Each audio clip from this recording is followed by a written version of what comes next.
Oke teman-teman, kembali lagi bersama Muklis Channel. Di sini kita ada freezer box ya, freezer box. Jadi untuk freezer box ini dia keluhannya tidak dingin. Nah, tidak untuk freezer segala pendingin lah.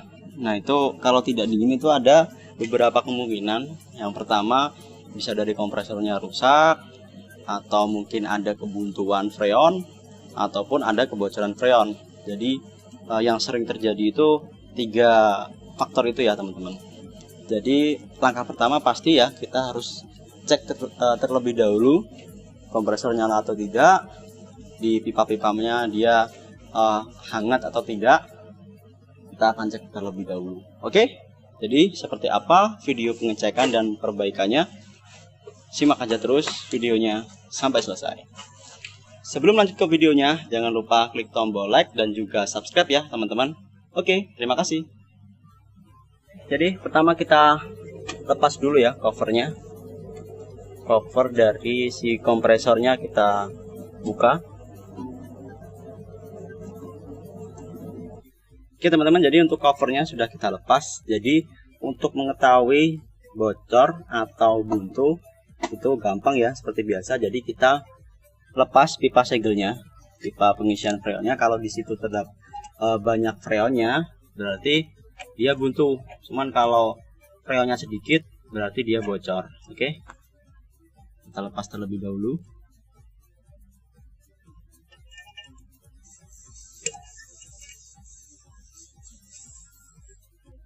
Oke, dan freonnya sedikit ya, cuman berdesis sedikit tadi. Jadi untuk freezer box ini dipastikan dia ada kebocoran freon. Jadi untuk kebocorannya, untuk nyarinya bocornya itu di bagian mana, itu langkah yang paling gampangnya itu kita raba di sambungan-sambungannya. Kalau di sambungan-sambungannya itu terdapat oli yang keluar walaupun itu sedikit, berarti bisa dipastikan di situ tempat kebocorannya. Itu cara paling gampangnya ya teman-teman. Cuman kalau semisal teman-teman pakai cara itu ternyata nggak ketemu, nggak ada indikasi ada oli yang keluar, berarti teman-teman harus cek lebih teliti lagi dengan menggunakan tekanan freon. Jadi ini kita cek dulu di sambungan. Jadi kita raba seperti ini. Sambungan-sambungan semuanya. Oke, dan ini ya, di kepala dryernya ini dia ada oli, bisa kelihatan ya, ada oli. Nah, jadi bisa dipastikan kebocorannya itu ada di sini. Jadi elasannya mungkin kurang baik dari pabrikannya, atau mungkin karena faktor pengiriman juga bisa. Jadi banyak kemungkinan ya. Kita cek lagi di sambungan lainnya. Jadi untuk sambungan-sambungan lain saya rasa aman ya. Jadi cuman di sini saja, di kepala dryernya. Jadi ini mungkin karena bisa jadi bocornya itu bisa mungkin rasanya dari pabrik itu kurang mateng. Lama-lama dia bocor. Oke.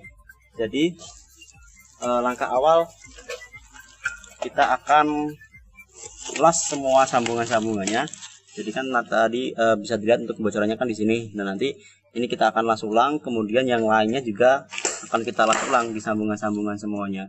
Jadi supaya lebih aman kita las semuanya. Oke. Oke, jadi untuk dryer ini kita ganti dengan baru ya, karena kalau di pendingin baik itu kulkas ataupun freezer, kalau ada kebocoran freon itu biasanya di dryernya itu banyak olinya. Nah, untuk mengantisipasi barangkali nanti ada kebutuhan freon, jadi amannya kita ganti dryernya itu dengan dryer yang baru. Oke. Jadi pertama kita lepas terlebih dahulu dryernya dengan menggunakan las tentunya.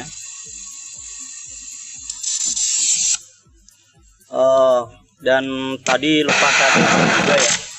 Jadi untuk freezer ini kebetulan menggunakan R600 ya teman-teman.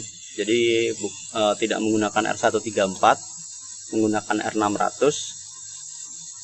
Nah di sini kan ada keterangannya ya, C5H10, dan ada gambar ini peringatan bahwa freon R600 itu sifatnya bisa terbakar.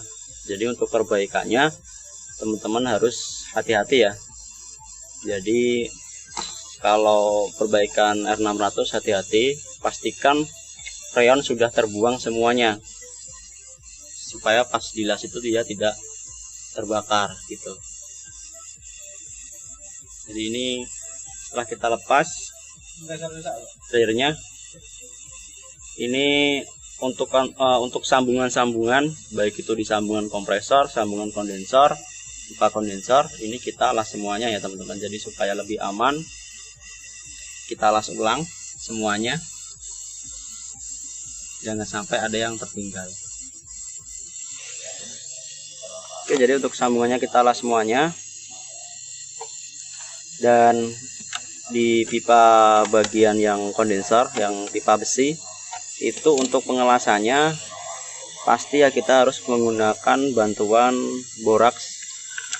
Jadi fungsi borak itu supaya perak yang kita pakai itu bisa menempel di besinya. Jadi kita harus lumuri dulu, lelehkan dulu borak ke bagian besinya supaya perak itu bisa menempel gitu. Nah ini kan pipa besi ya. Kalau pipa tembaga bisa langsung kita las, cuman kalau pipanya besi, baik itu besi sama besi, ini kan besi sama besi ataupun besi sama tembaga, itu untuk pengelasannya harus menggunakan bantuan boraks seperti ini. Dan boraks itu terdapat beberapa jenis ya. Jadi ada yang boraks cair, ada yang boraks kering berupa bubuk, dan ada juga pakan las perak yang sudah tercampur dengan boraks. Terserah teman-teman mau pakai yang mana, jadi senyamannya. Oke, jadi untuk sambungannya sudah kita las semuanya. Kemudian kita lanjut untuk penggantian dryernya ya, untuk pemasangan dryernya. Jadi sudah kita siapkan dryer.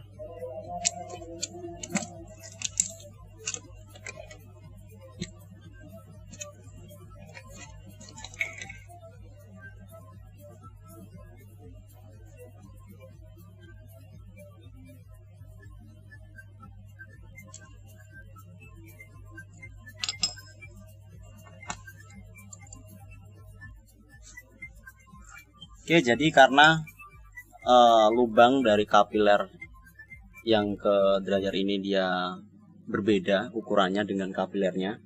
Kapilernya ini besar, sedangkan lubangnya ini dia kecil. Kita akan pasang sok ya. Jadi kita akan kasih sambungan sok atau pipa kecil seperti ini. Jadi nggak masalah, kita pasang, kita las di ujungnya, kemudian kita baru pasangkan. Oke. Kita rapikan dulu lubang kapilernya. Jadi kita potong yang rapi, jangan sampai buntu ya. Nah, sudah lihat berlubang seperti ini.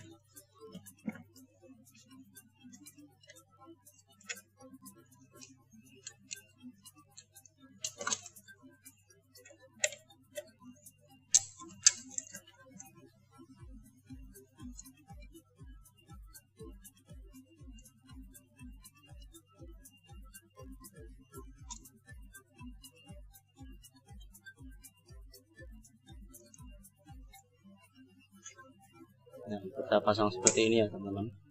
Kita kasih sok.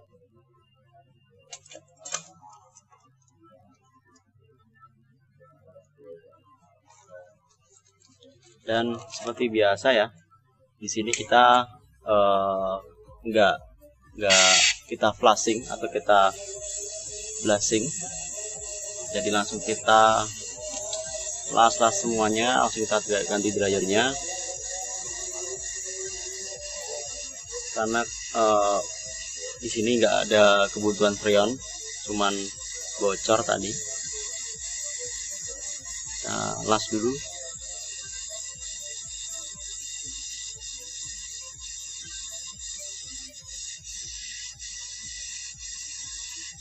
Jadi untuk pengelasannya, sambungan-sambungan kecil yang seperti ini itu hati-hati ya, karena kalau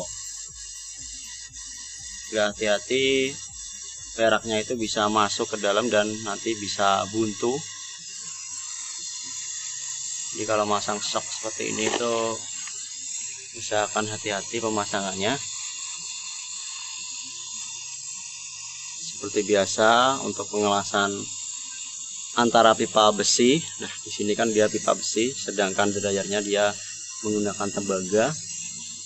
Kita harus menggunakan bantuan boraks supaya perak atau pakan perak yang kita pakai itu bisa menempel ke besinya. Gitu ya.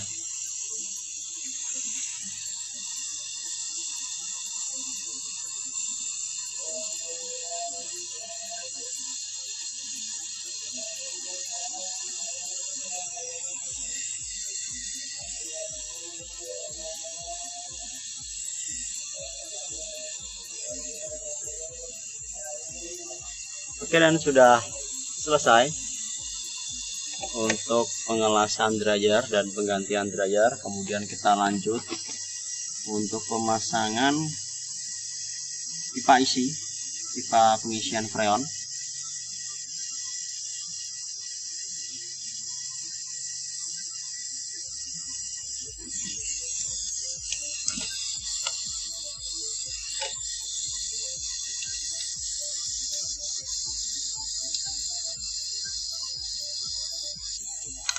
Oke, dan pipa isi sudah terpasang ya teman-teman.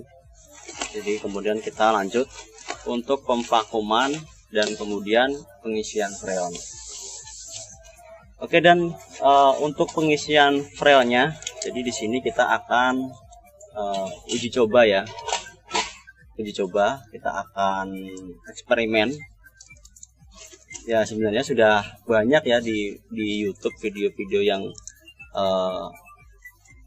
teknisi lain yang pakai atau dipraktekkan. Jadi untuk freezer box ini kita akan mengisi freonnya itu menggunakan, kita akan ganti freonnya itu menggunakan gas LPG. Jadi kita akan isi menggunakan LPG. Jadi dan nanti mungkin besok, ini malam ya, jadi besok pagi kita akan lihat gimana hasilnya kalau sistem pendingin atau freezer box ini kita isi menggunakan LPG, bukan menggunakan freon. Jadi seperti apa hasilnya nanti kita akan tunjukkan ya besok. Sebelumnya sih kita sudah pernah praktekkan, itu sudah pernah praktek, cuman kebetulan kita nggak videoin ya. Kita sudah pernah ngisi kulkas menggunakan LPG. Jadi kalau dari hasilnya sih kurang maksimal ya teman-teman. Jadi kurang maksimal, dinginnya itu berbeda dengan kita menggunakan freon. Jadi kita sudah pernah bandingkan, kalau menggunakan freon asli itu dia dinginnya, uap dari esnya itu dia lebih banyak. Sedangkan kalau menggunakan LPG itu dia kurang maksimal, kurang banyak gitu. Jadi bisa diartikan kurang dingin ya, kurang dingin maksimal kalau menggunakan LPG. Cuman di sini kita akan praktekkan ya, kita akan tunjukkan ke teman-teman gimana hasilnya sih kalau kita isi sistem pendingin itu menggunakan LPG. Oke. Pertama kita akan vakum dulu. Jadi seperti biasa kita menggunakan low press. Jadi pipa low press kita pasang ke pengisian, sedangkan tengah kita pasang ke mesin vakum ya. Terlebih dahulu kita buka dulu kerannya, dan jangan lupa keran yang satunya kita tutup karena kita menggunakan manifold double atau dua sisi. Kita nyalakan mesin vakumnya. Dan di sini jarumnya dia akan turun terus di angka min. Dan kita akan tunggu pemvakuman sekitar 15 menit, 10 sampai 15 menit. Nanti kalau suara vakumnya sudah dirasa sudah stabil, ini kan dia masih keras ya suaranya. Jadi kalau udaranya sudah habis itu ciri-cirinya mesin vakumnya itu suaranya stabil pelan gitu. Ini kan suaranya masih agak keras. Oke, kita akan tunggu ya sampai proses pemvakuman selesai.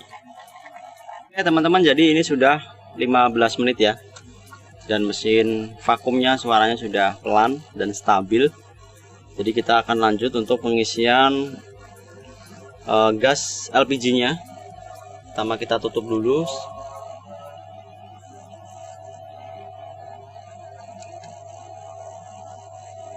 Kemudian kita matikan mesin vakumnya ya. Kita lepas selangnya, kemudian kita akan lanjut ke proses pengisian gas LPG-nya. Nah, karena kita nggak ada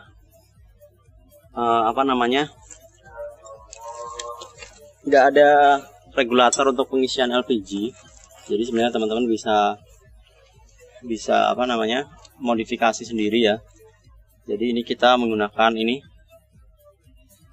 konektor. Jadi kan ini lasnya dia kan terhubung dengan LPG yang ada di sana ya.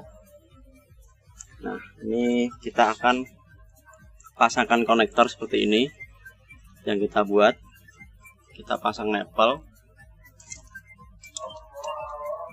Nah, kemudian kita pasang ini selangnya. Oke. Jadi seperti ini pemasangannya.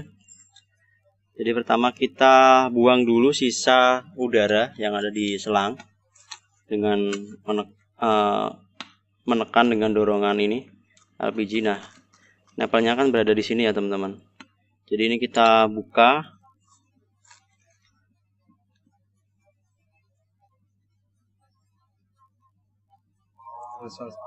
Oke, kalau sudah dirasa sudah habis baru kita tutup. Nah, kemudian baru langsung kita isikan seperti ini ya. Nah, ini sudah ngisi. Oke, jadi ini kita akan isikan gas LPG-nya itu di angka sekitar 20 PSI ya, kondisi mesin mati. Jadi karena tekanan dari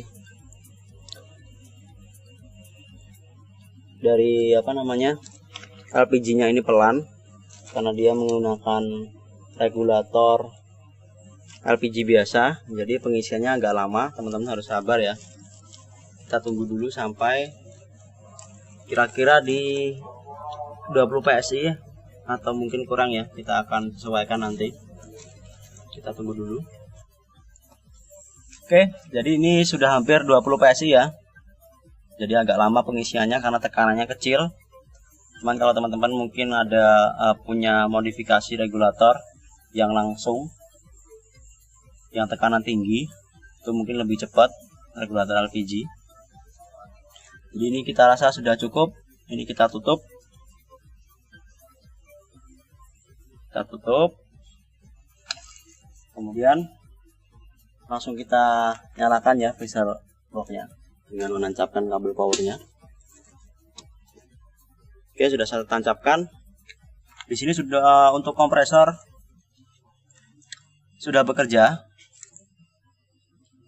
ya kompresor. Untuk pipa press sudah hangat, ada terasa hawa hangat. Kalau untuk dryernya masih belum ya, mungkin agak lama sampai sirkulasinya benar-benar stabil. Kita tunggu dulu ya teman-teman.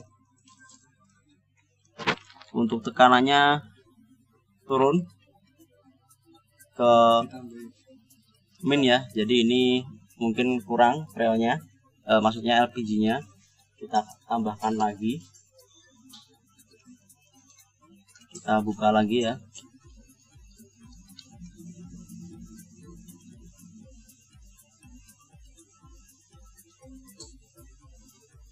Oke teman-teman, jadi ini kita isi di tekanan 10 PSI ya. Jadi untuk pengisian gas LPG itu sebenarnya itu kita cuman pakai ilmu kira-kira ya. Jadi nggak ada patokan khusus harus diisi berapa PSI. Cuman kita sudah pernah coba, itu kita pasnya itu kita isi di 10 PSI untuk freezer box. Karena kalau kebanyakan berair untuk pipa baliknya, ini kita isi di angka 10 PSI. Untuk dryer hangat, pipa press juga hangat, untuk bodi juga sudah panas ya, hampir panas ini. Jadi untuk sirkulasi gasnya itu sudah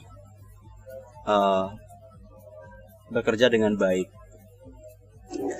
Oke, jadi ini kita rasa sudah pas ya untuk tekanannya, dan kita akan lanjut ke proses penyegelan. Jadi sambil nyegel akan kita jelaskan. Jadi saya akan jelaskan ya secara singkat mengenai gas LPG. Jadi gas LPG itu sebenarnya bisa nggak sih dipakai di sistem pendingin? Itu sebenarnya bisa ya dipakai, bisa dipakai, cuman tidak disarankan gitu. Jadi tidak disarankan digunakan pada sistem pendingin. Jadi tidak rekomendasi ya, karena ada beberapa faktor. Yang pertama, sebenarnya untuk gas LPG itu termasuk golongan refrigeran ya teman-teman, golongan freon atau refrigeran sebenarnya. Cuman dia tidak murni gas refrigeran, jadi ada campurannya. Jadi terdapat 2 campuran kalau kita searching di Google itu. Jadi ini juga menurut teknisi senior ya. Jadi di situ terdapat, di LPG itu terdapat 2 zat propan dan butane. Kemudian di gas LPG itu dia memiliki zat yang namanya mercaptan. Jadi zat bau gitu. Jadi zat pembau yang berfungsi untuk indikasi atau apa namanya istilahnya. Jadi zat mercaptan ini adalah zat yang digunakan yang dicampurkan ke gas LPG yang berfungsi untuk penanda. Jadi penanda kebocoran. Jadi kalau sebagai pengaman ya sebenarnya. Jadi supaya tahu kalau LPG itu bocor, itu dia berbau gitu. Jadi kalau ada bau, kan bau dari gas LPG kan kurang sedap ya. Itu sebenarnya untuk penanda bahwa ada kebocoran. Itu fungsinya buat itu. Dan zat itu bisa mengendap pada oli kompresor dan bisa merusak mesinnya kalau dibiarkan terlalu lama.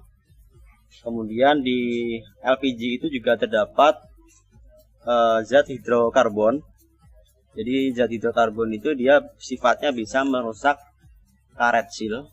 Jadi kalau semisal di sistem pendinginnya itu terdapat seal yang berupa karet, nah itu lama-lama untuk sealnya itu bisa rusak karena terdapat zat hidrokarbon itu. Kemudian untuk gas LPG itu karena dia sifatnya diisi ulang ya, jadi diisi ulang terus, habis diisi ulang lagi.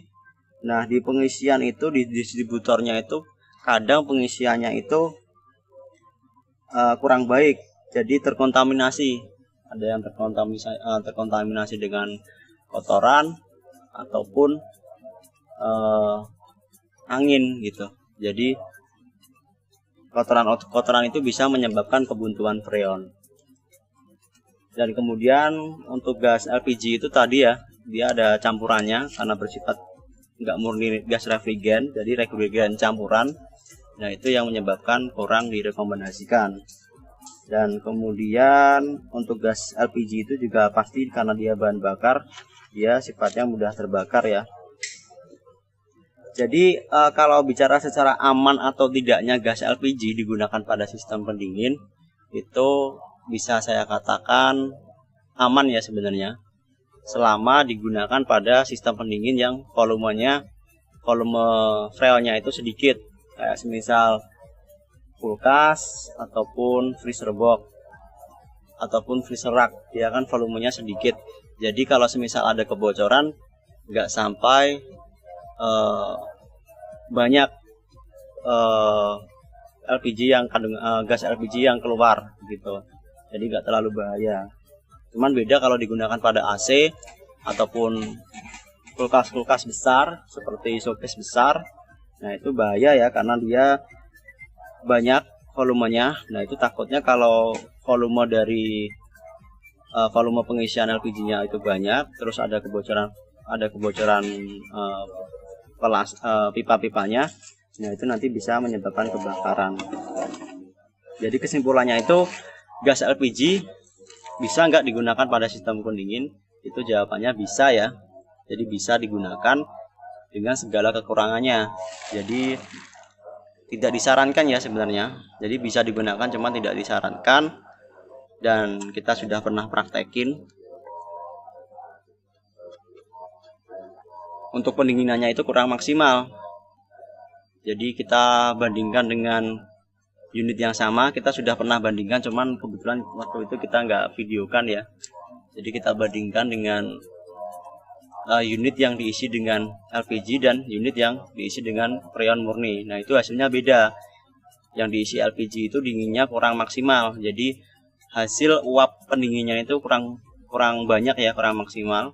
Berbeda dengan refrigeran AC atau yang kita isi dengan freon asli murni, itu hasilnya lebih bagus gitu dengan unit yang sama. Oke, jadi seperti itu ya video perbaikan dan penjelasan singkat tentang sistem pendingin diisi dengan gas LPG gitu.